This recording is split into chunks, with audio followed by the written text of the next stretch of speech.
যারা একদমই ঘি খাও না বা ঘি খেতে পছন্দ করো না তাদের জন্য এই রেসিপিটা আজকে আপনাদের সাথে শেয়ার করব বাসন্তী পোলাও। তার জন্য প্রথমে নিয়ে নিয়েছি আমি গোবিন্দভোগ চাল। এবার জল দিয়ে ভালো করে ধুয়ে জল ছড়িয়ে পরিমাণ মতো নুন ও বাসন্তী রং ও সাদা তেল দিয়ে ভালো করে হাত দিয়ে মিক্স করে নেব।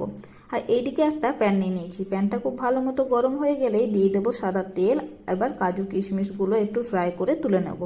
আবার ওই প্যানেই দিয়ে দেবো আর একটু তেল ও তেজপাতা ও গোটা গরম মশলা দিয়ে একটু নেড়ে চেড়ে গোবিন্দভোগ চালটা আমি 2 থেকে 3 মিনিটের মতো ফ্রাই করে নেব। তারপর দিয়ে দেবো জল, এখানে যে যতটা চাল নেবে ঠিক তার ডবল জল নেবে। দেন একটু চিনি দিয়ে ভালো করে মিশিয়ে ঢাকা দিয়ে হতে দেবো 10 থেকে 15 মিনিটের মতো।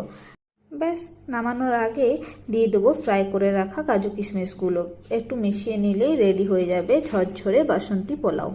ভিডিওটি ভালো লাগলে লাইক, কমেন্ট অ্যান্ড শেয়ার করো। আর যারা এখনো সাবস্ক্রাইব করোনি তারা ঝটপট সাবস্ক্রাইব করে নাও সুন্দর সুন্দর রেসিপি দেখার জন্য।